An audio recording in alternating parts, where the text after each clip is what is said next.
Hello, everybody, and welcome to another episode of Puck Witches, a vibes-based podcast where we have about all things hockey. Today is February 6th, 2026. I'm your host, Saint, and this is my partner in crime, Champ. Champ, how you doing? The Olympics are here, and I am happy. I'm going to miss the NHL hockey. I'm currently mad at them, so I'm not. Some of us ended on a good note, some of us ended on a bad note. As always, we have a lot to discuss this episode, so let's jump right into it. Champ, we gotta talk about it. Yeah, this episode is going to be long. We need to be locked the fuck in. Yeah, okay, we'll lock in. Do our for 30 minutes. We're locking in. At me, not at you, at me. But. All right, we're locking in. We're starting off with the fact that trade deadline has come and passed. And the biggest move that happened this month, this trade deadline, was the Panarin move, which I was actually really surprised that they waited until the last fucking second to trade him. Apparently, this is just like an NHL thing. Okay. Where they act like kids who didn't finish their essays the night before and they just cram everything in. Honestly, I get it. Because I don't really hear about this in other sports. I could be incorrect, but it does seem to be very common in hockey that like it'll be the trade deadline and the 2 days before or like the week before we get a bunch of things happening. Yeah. God, this was chaos. And my question for you, because we were both shocked by the trade to LA. I predicted LA a little bit, but not this detailed. My question to you is, who won this trade from New York to LA? So the deal was the Rags get Liam Greentree. Yep, a baby. Who's a baby. He hasn't even made his debut. Yeah. 2026 third round conditional pick. Yep. And 2028 fourth round conditional pick. And those conditionals are like, if the Kings win, then this year's pick will be a second round. But then if they win 2 playoff rounds, which is LA, that's not going to happen, then New York gets a fourth round pick in the 2028 NHL draft. Those to me are kind of wish-washy picks. You know what I mean? It's not a first round pick. Yeah. So, not really like, statistically, kind of a do nothing. And then New York is retaining 50% of his remaining salary. I was shocked by that. Astounded, especially because I don't know if they've confirmed it as of right now, but it's supposed to be an $11 million AAV for a 2-year contract extension. Yep. So like that's a lot of money. He's 34. Like I think that's why they're giving him the 2 years. I don't want to say either side won. But if you're the Rags and your goal is to go into a retool and you get a player for some stuff back, if they hadn't retained 50% of the salary, I would have said the Rags won. This one I think is going to be like a kind of a wash. The 50% salary, they're not competing anyway, so I guess it's irrelevant. And like, they're not, it's only for 1 more year. Like he's going to be, so. I disagree. I think LA completely won this trade.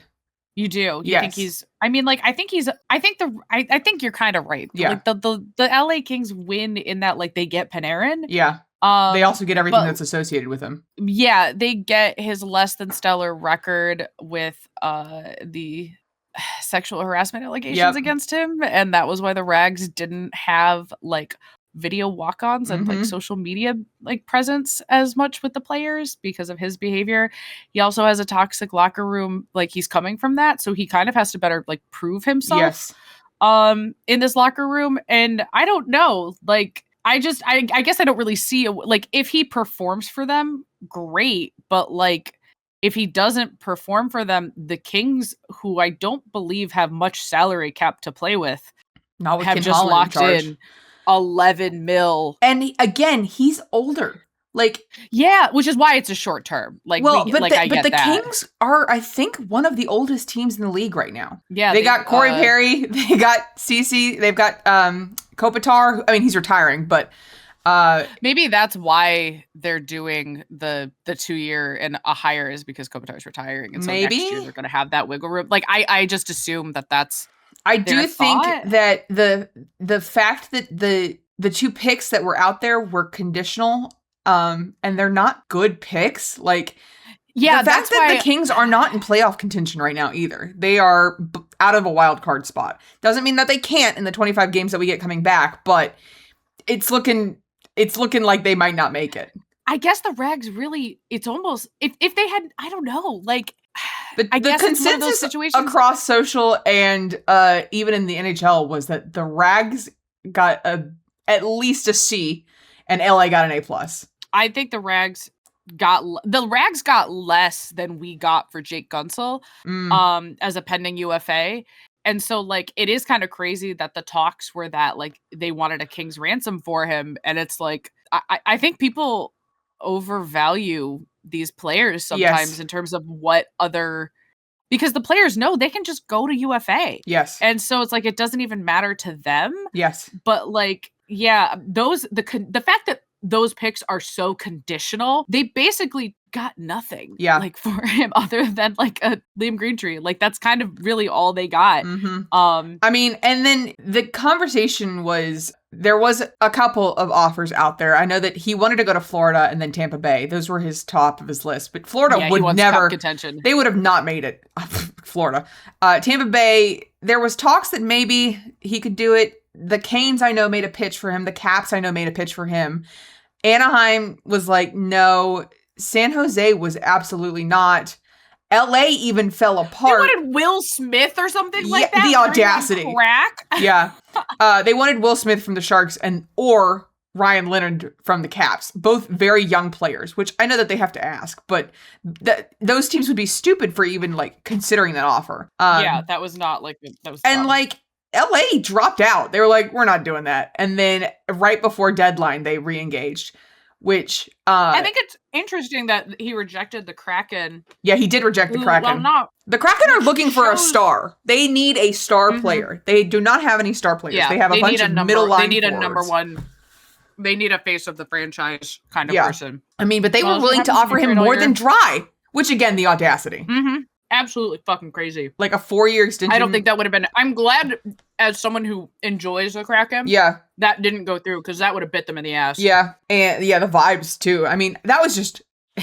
that was the big talk. There were a couple of other trades. I know that there were a couple Blues trades that went to the Devils, and, you know, people were trying to say that this was going to be a mini trade deadline. I don't know what to expect for the next trade deadline, because we come back from the Olympics and it's here. Like a week. So I don't know what they're expecting. Which is not a lot of time to like, because I guess it's going to depend on what the injuries are. Yeah. Because you're going to have players who might come back and go on like LTIR. Yeah. And not be able to finish out the season. Like that is a possibility. I'm like terrified. As someone who has a lot of players from the Pens in the Olympics. Yeah. I'm fucking terrified of like Sid or EK getting hurt. Absolutely fucking not. You're in a much better position than we are because you have that much cap space. The Oilers don't. Yeah, we could in a pinch. Well, and like that was the rumor with like Robo was like any pending UFAs offer sheeting and just going balls to the wall on a high short-term deal that would force other teams to match it like the Blues did. I think Kyle DeBoss is a little savvier than that. Yeah, I can see that. Because he's trying to play for the short and the long term. But yeah, we do have a fuck ton of cap space. Yeah. And you've got a ton of picks that you could trade. Yeah, and I think to me, like we were talking about the Rags getting those conditional picks. We've seen that players who just now, Avery Hayes was undrafted and just had 2 goals in his first NHL game. Yeah. Like it's not a guarantee that these draft picks will become anything. Yeah. So I have no problem trading away picks as needed, which is what a lot of people had argued about in the other DeBoss moves with like Chinikov. And I was like, dude, I don't give a fuck. He's a player. He's somebody who is already at NHL caliber to some degree and can be worked with or flipped. Like, yeah. Like you're not necessarily giving them a freaking $14 million contract. So I don't know. Really, honestly, picks are really high risk. Like, especially if you don't trust your scouts. Like if you don't have those analysts that like Kyle DeBoss has kind of built up a team of people who are paying the fuck attention and you don't have people with those instincts, or you're not really sure, even if you have people with those instincts, but are you sure you have the farm system to develop them? Right. Because not all of the 18-year-olds, unless they're a first round pick, are getting jumped right into the NHL. Like a lot of them are going to be going to their AHL affiliates or like whatever and playing there until they can get conditioned to come play in the NHL. Yeah, it's a jump. So, speaking of, upon talking to you, I do think the LA may have won the trade more so. Especially but I think they're kind of like they're still trying to make it a cup window, and I mean they have Corey Perry, so they might go. But I think it's the 2 years is the only reason that I think that they won like any of this trade. If it had been any longer, I'd have been like, okay, like chill out. He's 34. Get your shit together, Ken Holland. But at the same time, Ken Holland has fucked the Oilers over several times in the same breath because he was the one who signed the Nurse contract and the Jack Campbell contract. Like I'm shocked. I mean, he signed this Cody Ceci contract. Corey Perry. Like I'm just sitting here and I'm like, well, maybe this is a good move for Ken Holland, but he also has a pretty bad track record. So yeah, I don't know. I do think that the LA Kings, especially if they are in their last hoopla for a cup, can do this before they actually have to start thinking about a rebuild. And I still don't know if they make it. Yeah, I don't know either. I think if there was a couple more years left on Panarin's contract, I could see dumping him like this, except without that 50% salary retention. Yeah, it feels a little bit. It also, did he have a no movement clause? Was that it? Yes. So this is to me more akin to the Marchand situation, which that's is what a lot of people were saying. That he's kind of backed him into a corner here of like, we might as well get this. Almost to me actually directly parallels the Marchand trade, where it's like you have no choice. There's only so many teams that are A, willing to take him, and B, that he's willing to go to. You take what you can get. Be happy that you got anything. Yep. All right. Well, speaking of crazy moves ahead of the deadline, do you think that Jack Hughes is leaving the Devils? I have not given this any thought until you brought it up. And it's like, yeah, I guess, like, did you see the stat that, like, since he cut his hand, they're like 16? They have, it's not a great stat. It's not a great stat. The Devils are the NHL's worst offensive team at offensive team.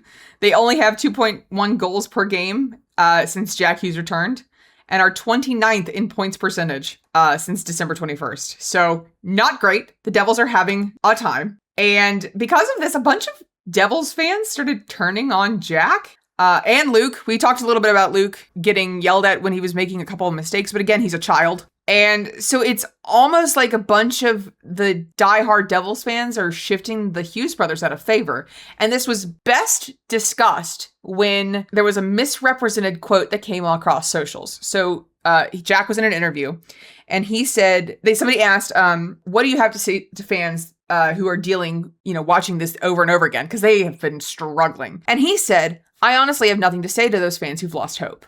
That was the comment that started getting circulated on Twitter. And the full comment was, I honestly have nothing to say for them. Like, for us, it's just our group. We got to figure out a way to win more hockey games. We've got 2 big games here before the break. And after the break, there's a long time for people to refresh and gear up for the really good 25 final games. It's on us to find a way to win more of those games. And people only saw the, I honestly have nothing to say to those fans who've lost hope. So, of course, that upset a bunch of people. As it would piss me off. And it's not a great quote. No, but it's like, I'm sorry, but these are hockey players. They're not the most eloquent people. Like, it is always a treasure when you find someone who can string together more than the same 10 sentences on a loop. Not to say that that's their problem. They're media trained. And even if they're media trained, they're not going to be like, we have this secret tactic that we're using to break down their defensive line. Like, what are you talking?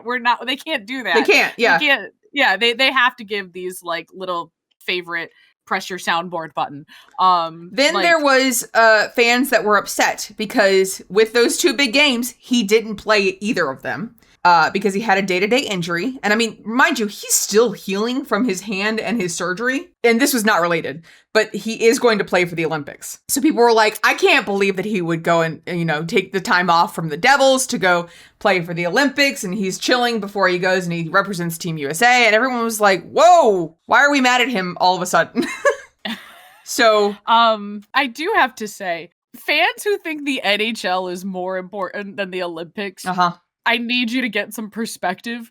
I believe in like the questionnaires, and I could be wrong on this, a lot of players are going to pick the flag over the NHL when it comes to, because the Olympics are every 4 years. Yep. As we've been shown in the past now, especially very recently, you can go multiple Olympics without being allowed to play because you play in the NHL, which means you don't get a chance to represent your country. You don't get a chance to go against the best of the best across the world in this nation format.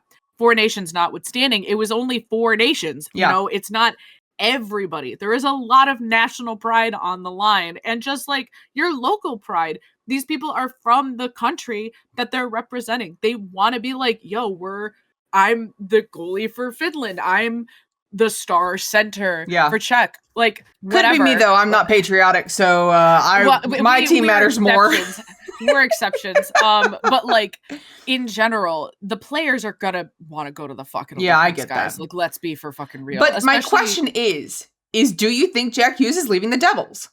I have no fucking clue. I think that rather, would you trade him before you got rid of your management with the current setup you've got right now? They're not doing great, and I wouldn't trade Jack Hughes unless you are getting a king's ransom for him. Mm-hmm. Like, and I think he's overrated overall. I agree. I'm not I think he is a little bit overrated. I think he's one of those players who had a really good few years. He has glass bones and paper skin, and it's catching up with him. Yeah. And I fear that because they don't have that depth, that they can't, let him have the recovery he needs. Mm-hmm. Or maybe he's just not listening, or maybe he's just too broken. But I guess the Olympics is going to kind of show that, right? Like, so you make this decision after the Olympics. Do you keep him, or do you start to and he's got plenty of time, on his contract. He just re-signed for a major deal. I'm fairly certain. I know Luke did. So like, he also, some people forget about this part, but a lot of people care about the ticket sales. Yes. That's the NHL's number one source of revenue is ticket sales. So like per team, like when you divide up the pie, where do these money come from for the NHL? Directly from the consumers, it's ticket sales. Yes. So if you have a guy who gets people in the seats, the Pens kind of had to play that game too, right? Like there was argument of like, no, you don't trade Gino, you don't trade Tanger, even if there's not a cup window, unless they want to go somewhere. Mm-hmm. They're the only ones that are going to get asses seats. So like you kind of have to, I think good ownership understands that. I don't think you make that as the sole decision maker, but like if you're not in contention and you have a star player who is selling a lot of jerseys, who's getting people to come to games, and you're not really going to get anything for him by trading him, then wait until you can get something for him. Mm-hmm. Or change your fucking management maybe, because clearly I think that they need to change their management. I know that Fitzgerald is causing a lot of headaches, and it's been this way. The team's attitude has been this way since the Quinn Hughes trade, which was December 12th, I think. So there was a lot of the locker room was bad because he couldn't get the trade made for Quinn. And then Keefe is trying to do Sheldon Keefe is trying to do a system that the players might not be agreeing with. There's a lot of things that I would do before I even consider trading Jack Hughes. Yeah. He's also he's young. He is injured a lot. Enough. But he does get injured a lot. But he's also, there's players on that team that mesh with him, I think. Mm-hmm. And there is sort of an element of like, if the players are okay with him, do you get rid of your lower level players who are not as happy with him to keep Jack Hughes happy? Here's what I thought. Here's what I saw, and you're going to have to correct me, okay? Somebody said this was like young Sid when he kept getting hurt all the time. I see where they're coming from. Okay. Sid had already won the cup by the time he was injured. Like, can we be so for fucking real? Like, I'm sorry, but there's just no comparison to like Sid is your generational player. Talent, unquestionable. Even before the back-to-back cups, you could not deny that his skill was so fucking high up there. And again, face of the fucking franchise. Jack Hughes is not the captain. He is the face of the franchise. He is the face of the franchise, but like to me, it's like I see the parallels they're trying to draw here. And for the Devils, I guess it kind of is their thing of like, do you keep, but Sid had like the concussion that took him out. It wasn't a concussion. It was like a concussion. And then it was a thing with his spine, whatever. Yeah. That took him out for so long though.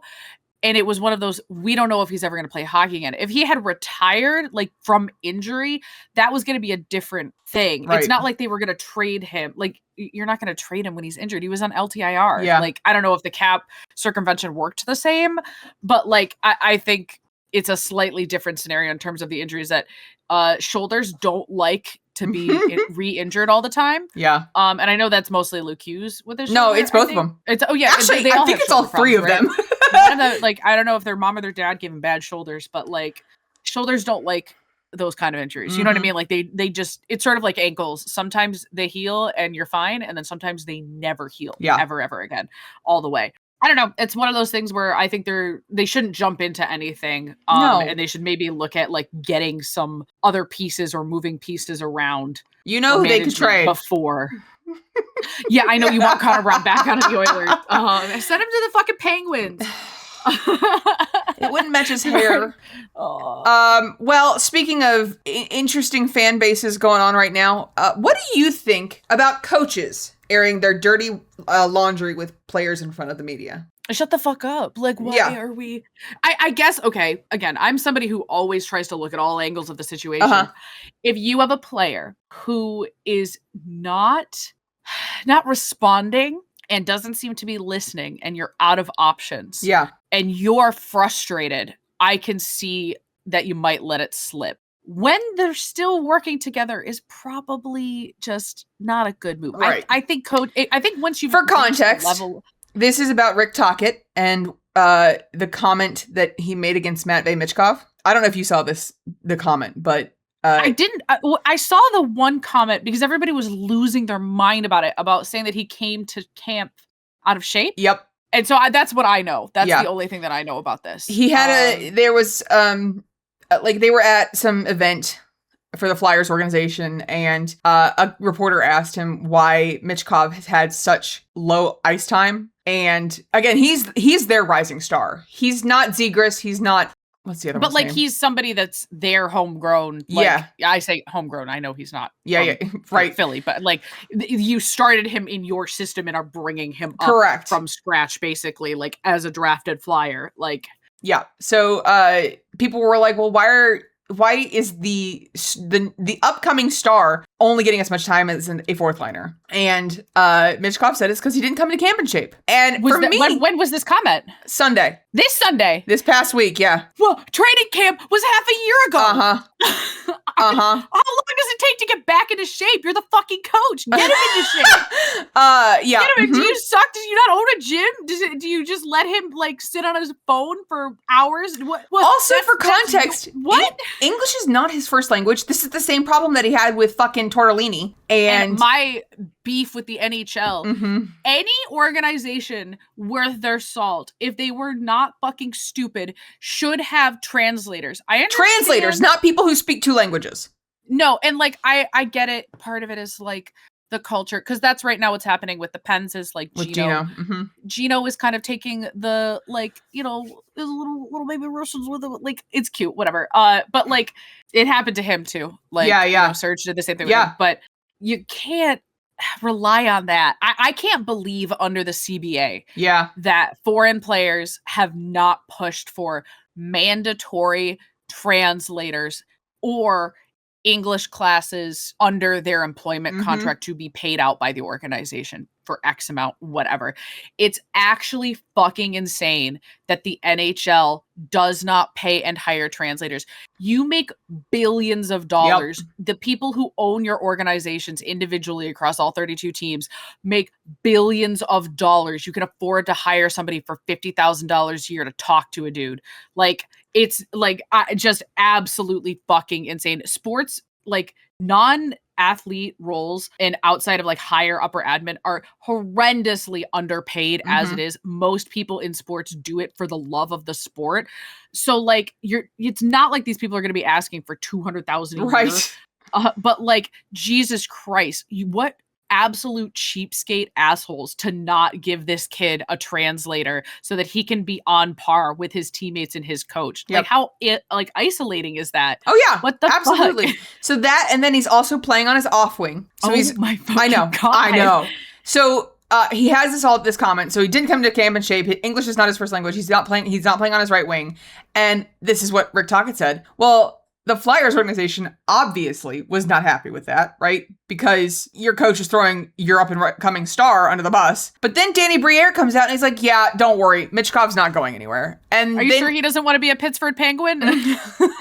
And then he goes, oh yeah, and also Tocchet and Michkov are both, they're friends. And, they're just both fiery and really self-critical, but they do like each other. And I'm sitting here and I'm like, that is not hammering any sort of confidence in the relationship. What an odd thing to say. Yeah, what an odd thing to say. What an interesting thing to say.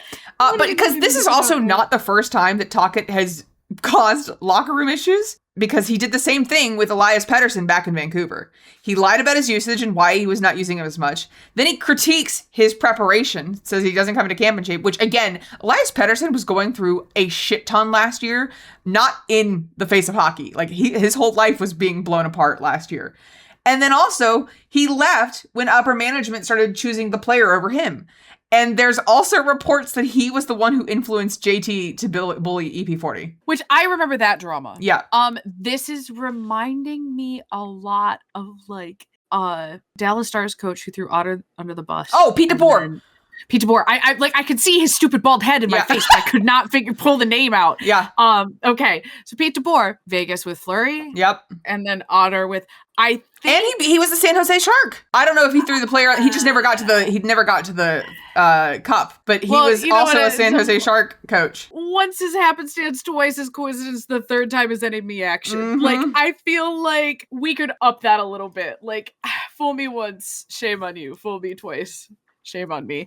Why are we... The crazy part is now that there's this pattern, because John Tortorella was a Canucks coach. Then he left and went to the Flyers. He may have gone to other places. I don't know.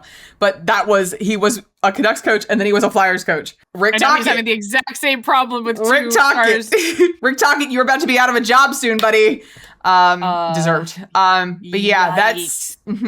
I mean, so in this scenario, if you pick Tocchet over Michkov, he's gone. He's gone, right? But how many years does the kid have left on his contract? He's baby. He's 21. He's baby, right? He's still in his entry. Hold on, let's see.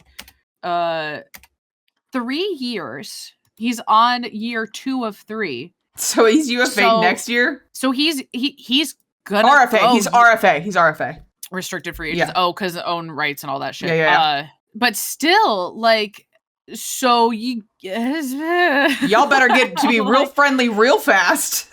Yeah, because, and also, he's Russian, I assume, right? Yeah. So he can also just say, fuck all y'all and go to the KHL. Yep. I don't think he would I don't think that. So. But, I mean, it's hard. It's very hard. Yeah, just yikes. Well, we could offer sheet him. We could offer sheet him. The Pens could at the deadline offer sheet him if we wanted to, next year. Right? Yeah, that'd he could. So fucking. That would be very funny. Kyle DeBoss, really, you have the chance to do the funniest shit ever. And also, he's got Russian buddies. That's what I'm saying. That's why I'm like, oh, Gino, God, after you've signed your extension, we've got you a new baby winger. Oh my gosh! All right, and finally, we have this thing that made me really emotional this week. It was the Connor's Dear Canada article. He's talking about, in the article, I know you read it, but he talked about how he only wants to be playing hockey. He doesn't want to be on a beach. He doesn't want to be playing golf. He wants to be on the ice. And also mentioned Edmonton specifically too. So I do not want to hear anyone saying that he wants to leave. Wants to leave. Him leaving because he can't win a cup does not equal him leaving because he hates the city. So, chill the fuck out. That's not what's happening here. And it drives me insane now because, that's my captain, right? I'm going to run through a wall for that man. It is kind of one of those things where you do kind of have to cry a little bit about it because that's my only for Pittsburgh always was Sid moment. Yeah, that's yours because I mean it's so obvious he wants to be here. He wants to win a cup in Edmonton. He wants he understands loyalty, but we talked about in that one episode that I don't blame him if he has to leave. It will hurt. I honestly think it might hurt him more than it'll hurt everybody else. I agree. Well, Lauren set up Lauren has her whole business there, and he would lose it without Hyman and Dry. Those are his Nurse, too. All of his friends, and I'm sure he could do it. Yeah. I just fear that he would. I don't know. Because I know he doesn't give a shit about the money. You know what I mean? It's very obvious from the way that he talks. He wants the cup more than anything else. And that's the only thing that would pull him away from Edmonton. Oh, that kills me inside. But he is still fighting. He wants that cup and he wants to bring it to Edmonton. And I don't know if it's going to be this year, but it's coming. I swear to you.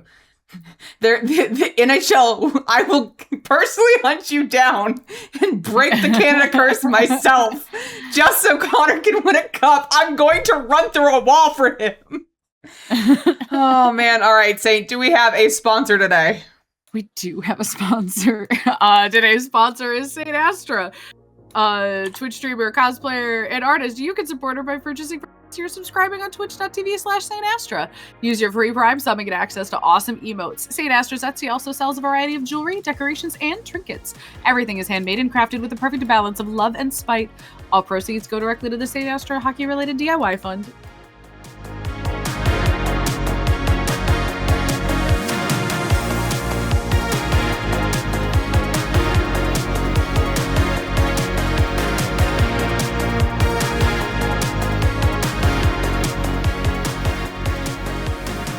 All right, let's turn to our one-timer topic of the week, where we take one shot at the biggest story. This week's topic is Gavin McKenna. Saint, tell us about it. Okay, so it did obviously come out of nowhere, because that's how these things happen. It's not like there's a predetermined, I wonder if someone... I'm going to cause a crime today. I think a highly anticipated prospect is going to have felony charges levied against him. So for those of you not in the know, Gavin McKenna was involved in an altercation, and he had charges filed against him, one of which initially I will read the assaults as they were printed off in the actual, what is it called? Criminal docket, yeah. Yep.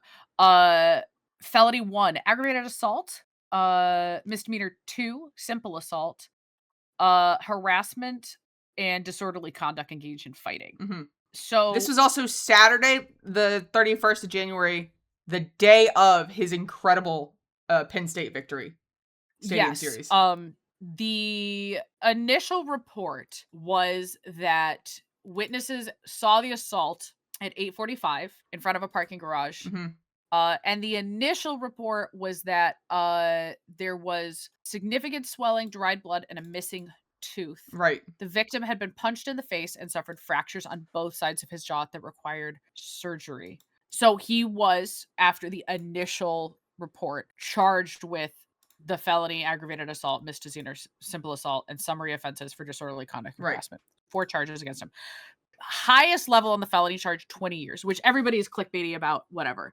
I was shocked at the felony charges, not because I didn't think he would do something like that or anything. It's just that, like, that's felony charges a lot. Are a deal. Yeah. So for those of you not in the know, a lot of times it's not up to the victim to file charges. Right. I don't know how it works in this particular, because it's different state to state. Yeah. Like in Florida, cops get to pick if they're filing charges in domestic violence cases.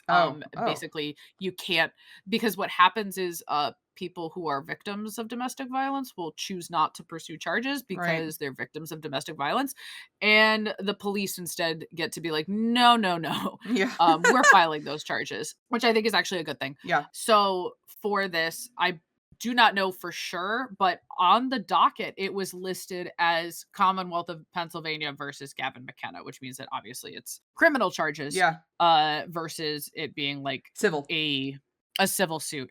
When in the process of an investigation, what's going to happen is these police officers are going to do their initial investigation, which was talking to witnesses around the parking garage or the bar, because apparently McKenna had been out after the game. With an event, and it was a team event. It was a team event. So he was out there with his friends, family, maybe even some teammates, unsure.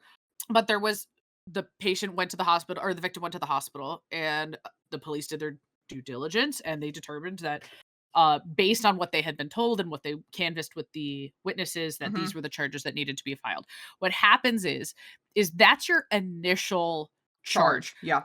That's not what will stay. And we knew that going in, that I was like, I will be shocked if all 4 of those charges stick. Because usually what they do is they just throw a bunch of charges at someone and see what sticks. Because even if you committed all of those clear-cut, plain and simple, get your due date in court, what will happen is people will plea bargain down to remove some of the charges. And it's sort of a gamification of the system, where you'll see someone with like 10 different charges and they'll lose half of them. Right. Just through talking through everything. Or on the other hand, there has to be sufficient evidence to prove it. The courts are not, or like the prosecutors are not going to go after cases that they know they can't win. Right. So I guess there was a follow-up, which is, okay, yep.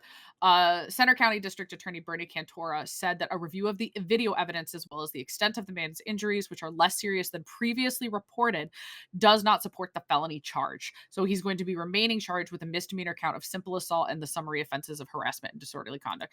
Basically saying that the level at which the initial investigation said that, oh, he was seriously injured. Yeah. Which he did have to go to the hospital, but he did have to go to the hospital. Shouldn't have been there. His face shouldn't have been there. So, like, there was no missing tooth, apparently. Only one side, in an affidavit of the probable cause, the man had surgery Monday to repair fractures to both sides of his jaw and was missing a tooth. Cantora said on Friday that only one side of the man's jaw was fractured and he is not missing a tooth.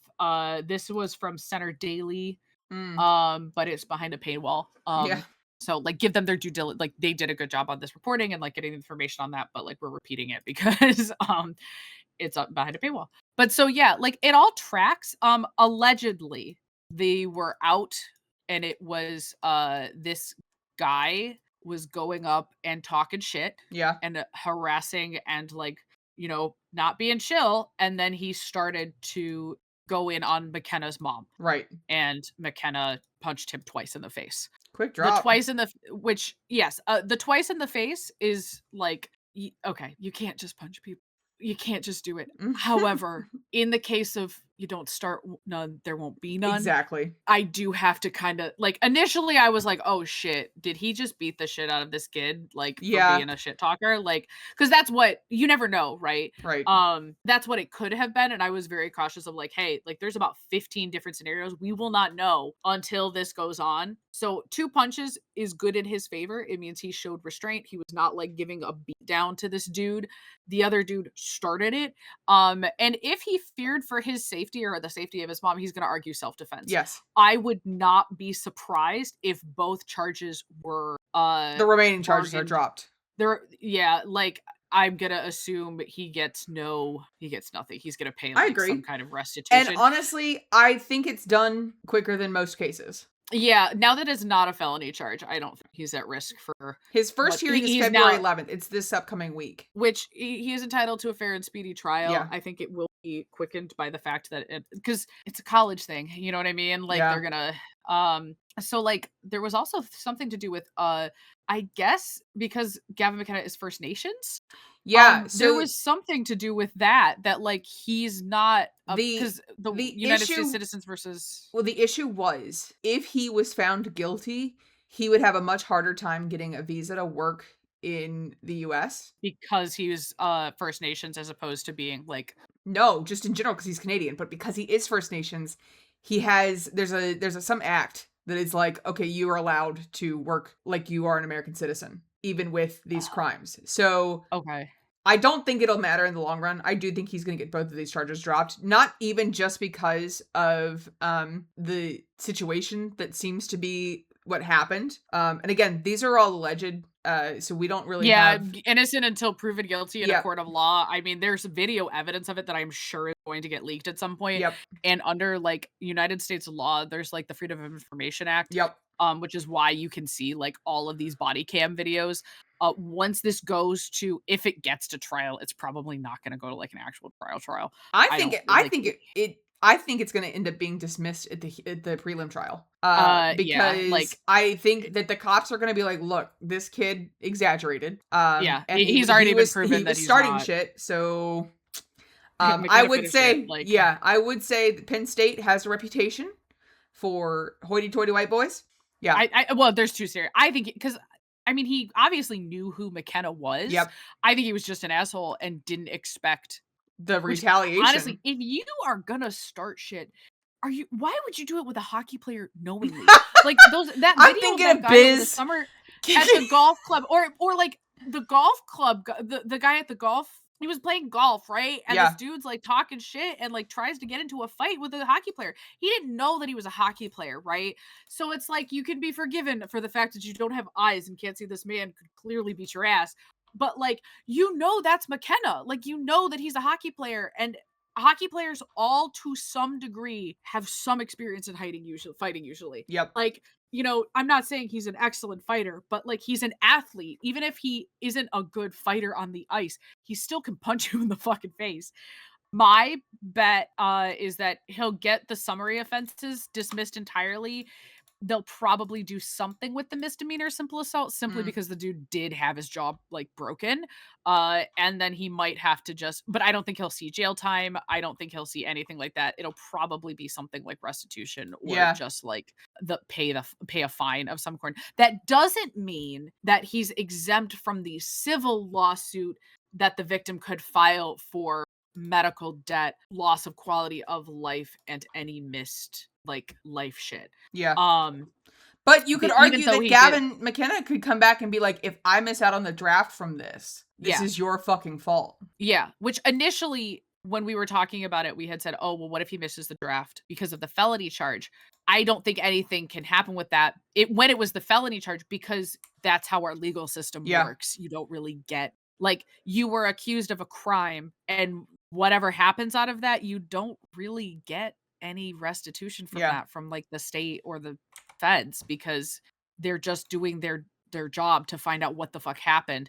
And that's a big issue, is that you have people who are jailed, you know, for crimes that they didn't commit, and they lose out, and then like the coverage that happens and blah blah blah, unless there was an egregious miscarriage of justice or like in some way that like their name was slandered or things like that. Right. And that's why it's so important that we say allegedly. And like, we're not saying that these things happen. We're discussing them as the information is presented by news outlets, allegedly, until he is. We will know more on February 11th.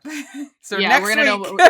Yeah, we'll see. Like I said, I don't see this affecting him in the long run. Not anymore. Now that the felony charge, I was like, I mean, he would still probably be fine on the draft, but there's a lot of shit that could go wrong. Yep. Like, you know, would people want to be risking that, you know? Yeah, like, and I don't think the NHL would give a shit. It's more just that like the legal side of like, you have a felon, and like technically there's a lot of shit that can go on with that. But now that he's only facing a misdemeanor and summary offenses, there's no concern here. I don't think anyone should be worried. You can go ahead and go tank for McKenna. Damn. I still like the joke. I still like the joke that Gavin McKenna saw that he was going to be drafted to the Canucks and went, actually, I prefer jail. Deport me back to Canada. I want to go back to jail. I don't want to be here. Send me to prison, boys.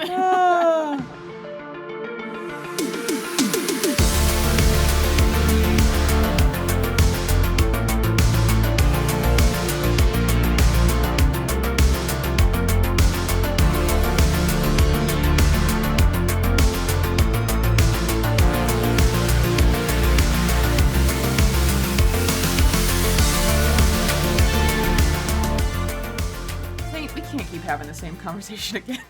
It's every week. And at least it'll be done, right? And it has to be done, because this is the last Battle of Florida until the playoffs. No, because it's not just Florida, it's also fucking Boston. Oh.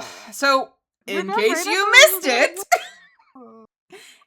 missed it, the Florida Rats through... Don't insult rats. The Florida... I was going to say something else. I can't do that. Just Floridians. The Floridians they had a play, and that play ended up with a Florida Panthers, I don't care about his name, who hit Charlie McAvoy square in the jaw off of his skates with his elbow, and it wasn't a 5, and it ended with Florida on the power play because the Bruins got pissy and tried to defend Charlie, and the refs got their feelings hurt. We cannot keep having this same conversation again. Like, I just sent you a image from Charlie McAvoy's Twitter, by the way, if you click on that, of his face swollen again because they hit his bad jaw. He was in a bubble. If he was not in a bubble, he would have been fucked. That's insane. Yep. So, and that's even with damn. Yep. So, the picture of the Olympics are coming out because he was at the Olympic opening ceremony, and he's walking around, and you can see one side of his face smiles. The other side does not move because his fucking jaw is still broken, and the Florida Panthers keep targeting one of their star players to go after his broken jaw because they know that they're not going to get in trouble for it. I cannot keep having this conversation. It's almost like we have to put like a moratorium on it of like, we're not, but I think it's important to talk about it because like so we just won't spend an insane amount of time on it because we have made our feelings pretty fucking clear about this. But like, I hate the Department of Player Safety. How the fuck is Brian Rust getting a 3-game suspension when Tom Wilson doesn't get shit? And then this happens where how are you going to give Florida a power play and not give him a 5? Yeah. What are doesn't matter. No, because they got on the power play because the refs got their feelings hurt. That's what I'm saying. Which, and apparently that is a thing that we're seeing, which is that the refs are big fucking crybabies. Do not talk to them in any capacity because then they'll throw you out of the game, which it's like, I understand that like there needs to be some kind of a little bit of decorum here, but holy shit, get some thicker skin if you're going to be a referee. You cannot be throwing guys out just because they dared to disagree with a call. Like, holy shit. They threw Kucherov out and he just was standing there. Yes, the whole time. He didn't do anything. So we had Battle of Florida on Thursday, and that fucking stupid rat tried to hurt another superstar player, aka Kucherov, came in from behind and cross-checked him in the spine. Puck was not even in his zone. He was nowhere near it. It was blatant interference in that, like, I'm showing it on the screen right now. Like, good God. And so obviously everybody has a problem with it because 1, that's their star player, and 2, it's Battle of Florida, and 3, the fucking Florida Panthers keep getting away with the shit and they're done. Because we've talked about this before, is eventually the players are going to take it in their own hands. However, there is nothing more satisfying than watching Brandon Hagel beat down on that stupid fucking rat. Holy shit, he like absolutely fucking walloped him. It was beautiful. Like, I love Battle of Florida. As good as the Clifton fight, but yeah, we knew last night with the final Battle of Florida being right before the Olympic break. Even John Cooper was like, I just hope we get out of here with no injuries. Because so I tuned in, even though I don't care about really either team other than Brandon Hagel. By the third period, I was like, Saint, we're getting chippy. Like this, you need to tune in and watch. And you tuned in and watched. And the game was so long because they kept calling everything. Not penalties, but more icings before any sort of, scrum could go on. We finished the Pens game. And you started 30 minutes later. Before Battle of Florida had like gotten in it. Like it was just so much longer. And so the Hagel fight happens. It was not just Hagel. It was also, I mean, everybody started hitting it, except for Sam Bennett. Sam Bennett and Gordy. That was so funny. You know what it is?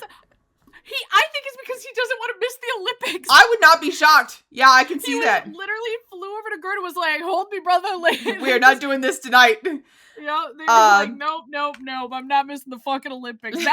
That's my guess. Yeah. And so to the point where, like, they didn't know who they wanted to call. That's how Kucherov got, sucked into. He did nothing wrong and he got a 10. And then they had a laundry list of charges to the point where they brought out a pen and paper and started reading them, and they still got it wrong. So they had to go. They had to stop it and go pull Jake out. And then Paul Maurice got kicked out. I was having the time of my life. Cry louder, you big fucking piss baby. So fucking funny though that they threw Paul Maurice out, and so fucking funny. And let me be clear, Garrett Rank, when he's reffing for the Penguins, I fucking hate him. Yep. He hates the Penguins. He's such an asshole. He calls everything for us and then ignores the most blatant and dangerous penalties. So we were expecting that last night. So I was like, but he was at the Battle of Florida and therefore was now not only the guy. I think I am correct on this because I'm pretty sure he's the one that called. Yep. Everybody on the ice has a 10-minute misconduct. Yep. And then he is now the one who had to read the laundry list of penalties for the Battle of Florida. Now, I asked you this yesterday. Very funny. I asked you this yesterday. I said, do you think that the referees, when they get assigned to specific games, they're like, oh, fuck. Because they know it's going to be out of hand. Like, and at that point, right, like, I feel like if they don't want this to happen, then... Call up Department of Panther Safety and get them to get their act together. Well, and that's what they should have, like, had, like, a talk with the coaches of, like, listen. But here's the thing. I don't really think they give a shit because it gets views. Like, well, it definitely did that. It's always funny when the Panthers versus Lightning eventually changes from a hockey game to who can rack up the most penalties before the third period ends. Oh, what was the stat on penalty minutes? It was like I don't have penalty minutes, but I have disciplinary actions. No. I have I think I sent it to you. 800 Oh, minutes, it was 800 something, yeah. Yeah, and it was like very it wasn't super lopsided, but like the Tampa Bay has gotten, I think it was like 100 more minutes than the Florida Panthers have. What's actually crazy is that there was only one disciplinary action from this game, and that was when fucking Mikkola turtled, and the Florida Panther had dropped the gloves and started punching him because that's what you're supposed to do when you're in the middle of a game. And he got agitator or aggressor for that, so he got, ejected from the game. And so this tweet from Evan Klosky came down and he says, unless there's more disciplinary actions coming down the chute from the NHL DOPS, the damage of 7 games between the Lightning and Panthers has resulted in $8,000 of fines for Florida and $135,000 for fines for Tampa Bay, with 2 players suspended for a total of 6 games. I mean, do you see anything wrong with that?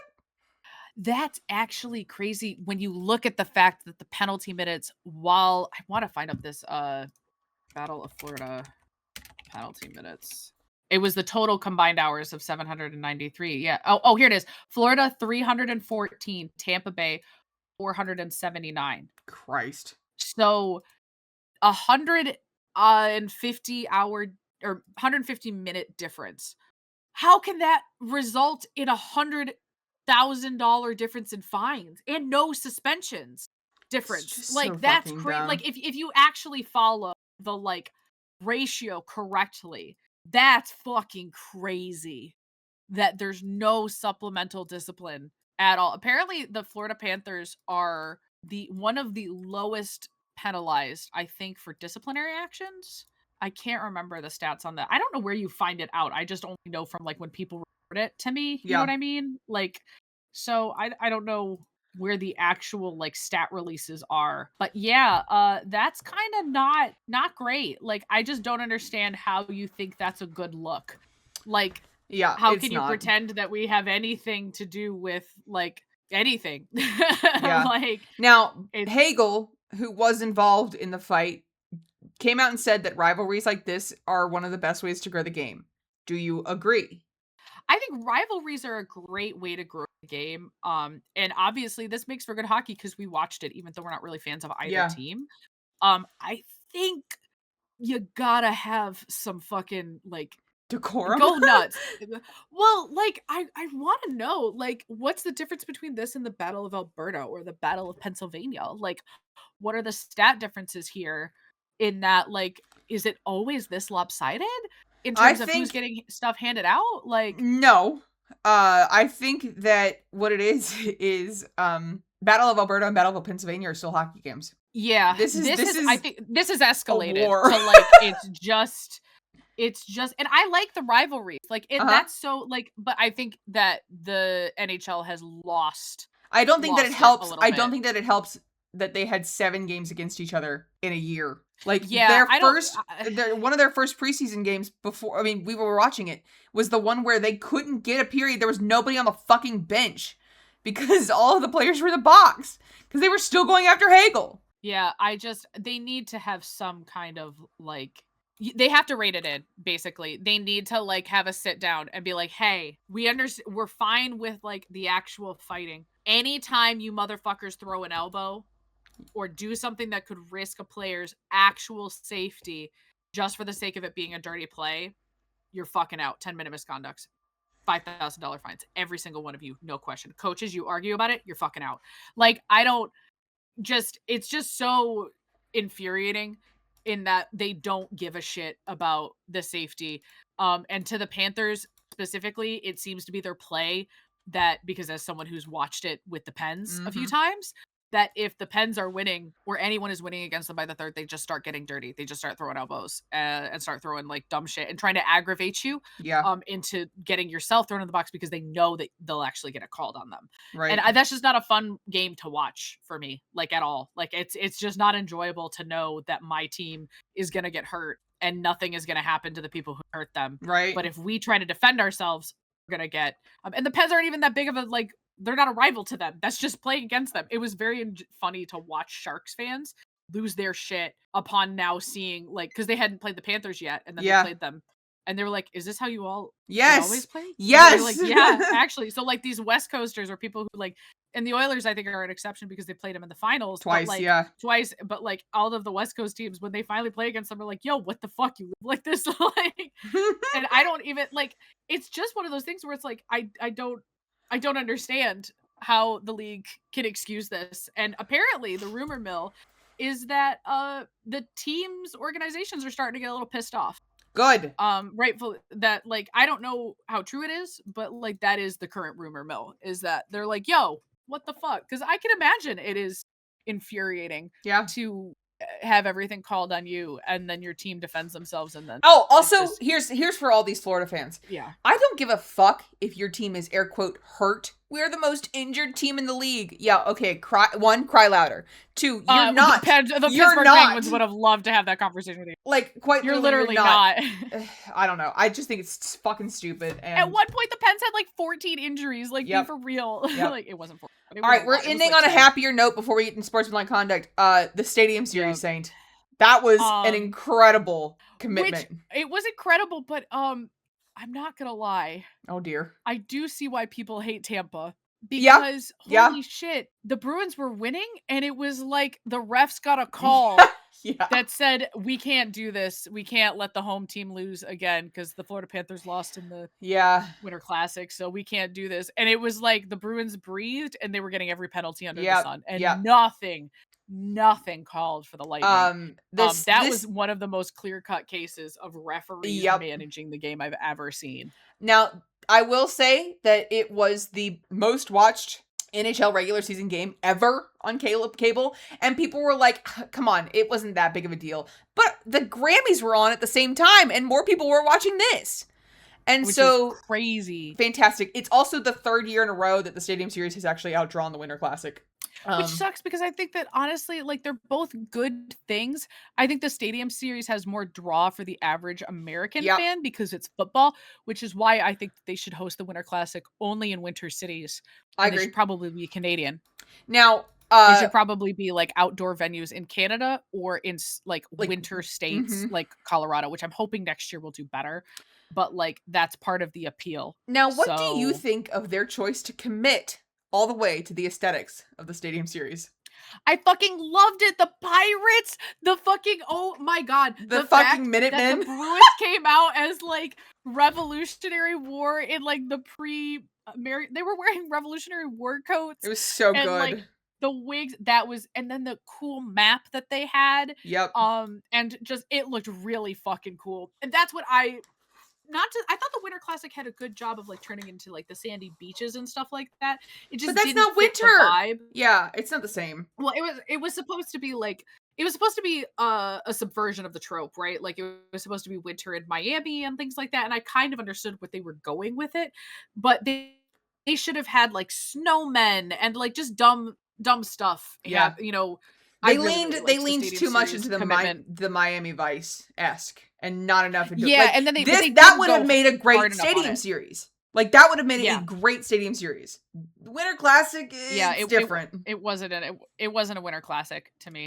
It was also funny that it was very cold. Yes. For Florida. I did see somebody say that next year the Dallas Stars should walk out in Dallas Cowboys cheerleading outfits. And I need you to understand, I need to see Tyler Seguin in a Dallas Cowboy outfit. It'd be the best day of his life, other than when his child was born. Yeah. Like, there was also one last thing that happened at the Stadium Series, and it was kind of a rare occurrence.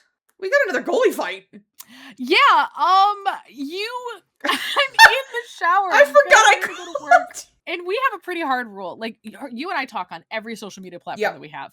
But, except for phones. Except for phones. We don't text each other and we don't call each other unless we're in the same city. And then it's just easier and more secure. Where are you? Because sometimes, where are you? Yeah, and that's literally most of our text messages are, where are you? I'm parking here. Yep.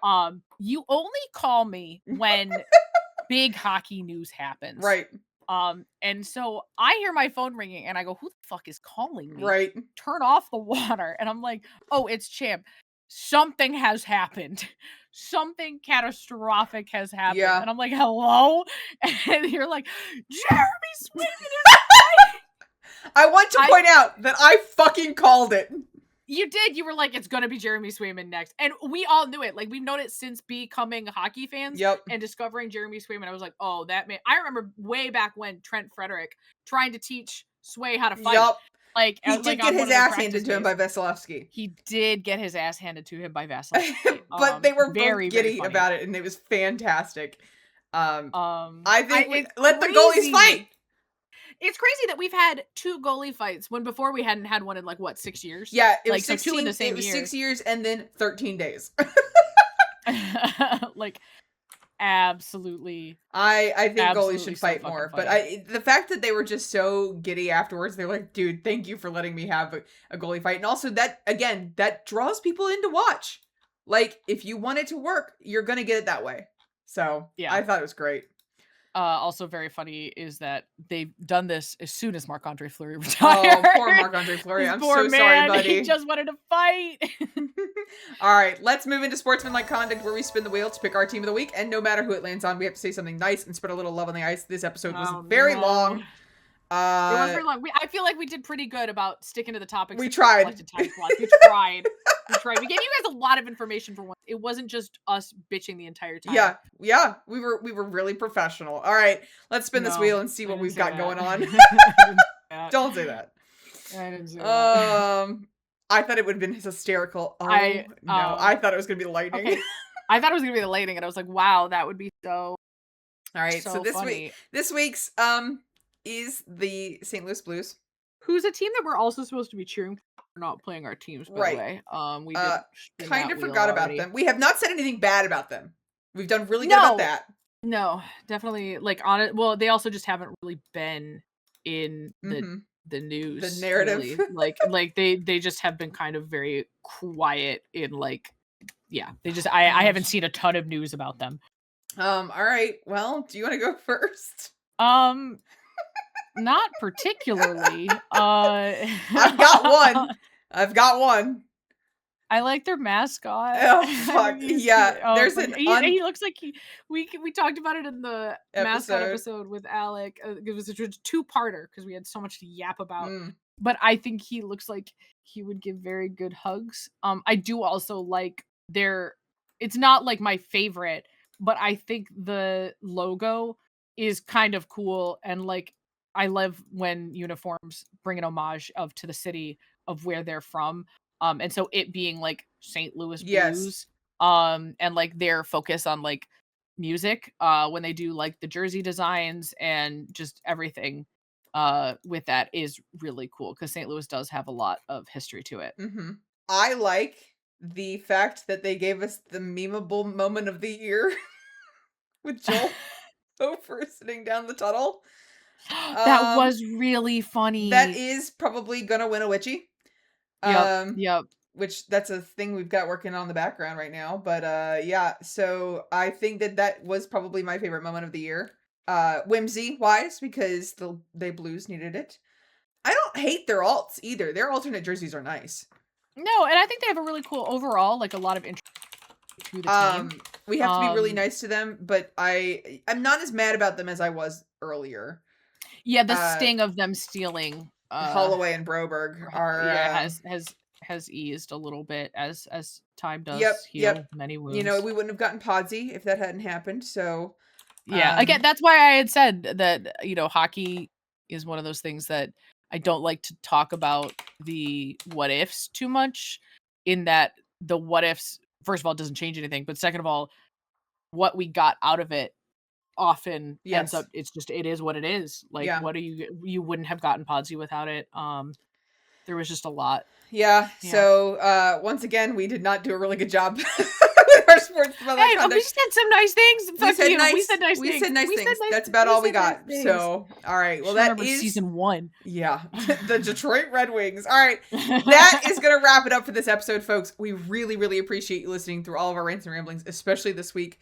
The Puck Witch podcast is released on Spotify and our YouTube channel, and you can join the Night Witches Discord via the link below to talk about episodes directly, as well as enjoy our other channels. It's full of gaming, hobbies, and good vibes. We've been having a great time over there with our Discord, just loving talking about hockey and watching games, so come hang out. Yeah, we also did a mild little facelift on the Discord, so it's a little bit easier to navigate and more topics to talk about. Make sure you're following us over on Twitch, and if you want to support us with a Twitch Prime on either or both of our channels, you get access to cute emotes and extra channel points. If you enjoy this podcast, don't forget to subscribe so you never miss an episode, and follow us on Twitter and Blue Sky for updates. And lastly, don't forget to check out Saint's Etsy or subscribe on Twitch. Also consider dropping a like on this episode and subscribing so you never miss a video. We love you all and hope the hockey season is treating you well. Champ and Saint, signing off. Stay witchy!